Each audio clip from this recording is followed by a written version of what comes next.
स्वागतम पिला माने मो तुम मानकर विज्ञान शिक्षक चंदन कुमार नायक पुणी स्वागत करुच्ची क्लास को पूर्व क्लास में पढ़ी आम खाद्य विषय जे किपरि भाव आम खाद्य प्रतिदिन खाइबा दरकार समस्त प्रकार खाद्य खाइबा दरकार जो खाद्य जो उपादान अधिक परिमाण थाए ताहाकू से जातीय खाद्य खुआजाए बोली कहुला तेबे आज क्लास रे आम परवर्ती अंश गुड़ी को आगे चलना देखिबा हमर खाद्यसार अनुଯାयी खाद्यर प्रकारभेद गोटे श्वेतसार खाद्य स्नेहसार खाद्य पुष्टिसार खाद्य जीवसार धातव लवण और जल यही उपादान गुड़िक प्रत्येक दिन आम शरीर पर आवश्यकता रही तेबे आज श्रेणी में आम पढ़ा श्वेतसार जातीय खाद्य क्या कहुए श्वेतसार कौन से तुमको किसी जिनस तुमको जोगाड़ कर पड़ो जेपरी मु जोगाड़ करी मु चाउल जोगाड़ करी सहित मु चूड़ा जोगाड़ करी चीनी अच्छी सिमेई अच्छी सुजी अच्छी एवं आलू मध्य जोगाड़ करी तेबे तुम मानू यही विषय धारणा देवाई गोटे सुंदर कामटे करिया पड़ो ये तुमको किसी काम दिखाई किछि लेखा दिखाई जो लेखा तुमको काम करने को पड़ो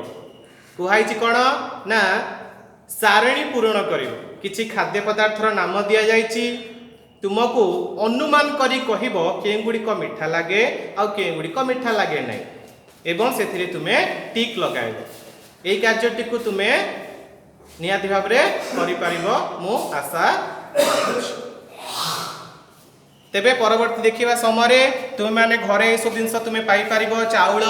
चूड़ा चीनी सिमेई सुजी गुड़िक पाइपर बर्तमान आउ गोटे कम को जीवा बर्तमान कौन करवा आम टे चाखिबा पिले माने गोटे चूड़ाटे नेल चाखिल के लगुच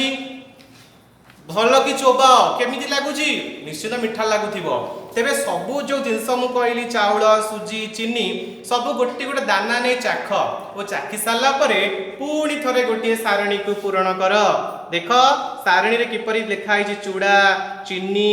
विभिन्न प्रकार खाद्य लिखाई एवं से लिख तुम्हें जे हाँ चाउल मीठा लगे बा मीठा लगे नहीं सुजी मीठा लगे ना मीठा लगे नहीं तेबे एहीपरी तुम्हें दुईटी जाक कार्यटी को कर परवर्ती मुहूर्त में आम यही कार्य कर सारापर कौन कौन जाना आम बर्तमान संक्षेपण में पहुँची जावा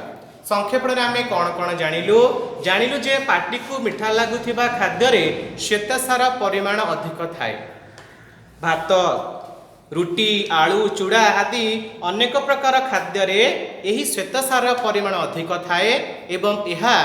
को आम श्वेतसार जातीय खाद्य बोली कही थाउ ताले श्वेतसार खाद्य खाइले कौन होता है ना यही खाद्य खाइबा द्वारा आमको मुख्यतः शक्ति मिलता है तेबे देखि पारुथुबो आज जो कार्य गुड़िक आम कले विभिन्न प्रकार खाद्य पदार्थ को चाखिले अनुमान कले केउड़िक मीठा लगुच मीठा लगुना एवं संक्षेपण में पहुँचले जे जो खाद्य गुड़िक पार्टी को साधारणतः मीठा लगी थाए से श्वेतसार परिमाण अधिक थाए जहाँकि आमको कार्य करने को शक्ति जोगाई थाए तेबे तुम मैंने आज क्लास जानिल तेबे आज क्लास तुम मानक पई किछि प्रश्न रहिबो जहाकु तुमे घरे करि पारिबो देखिबो तुम पई किछि मूल्यांकन प्रश्न मध्य प्रदान करा जाइछि हुआ जाइछि जे शून्य स्थान पूरण कर खाद्य रे थिबा विभिन्न उपादान को डैश कहंती पार्टी को मीठा लागुथिबा खाद्य रे डैश र परिमाण अधिक थाए श्वेतसार जातीय खाद्य आम शरीर को डैश जोगाई थाए तेबे यही मूल्यांकन फर्दटी को तुम्हें कर मूल्यांकन फर्द कर सारा तुम मध्य किसी गृह कार्य मु प्रदान करी गृह कार्यटी कौन ना तुम्हें आउ केतक श्वेतसार जातीय खाद्यर तालिका कर तुम्हें देखि तुम घरे बा रोसई घरे माँ को पचारि जो खाद्य गुड़िक मीठा लगे तार तालिका करी परवर्ती श्रेणी में मो पाखक पठेब यह निहाती भाव में मु आशा रखी धन्यवाद।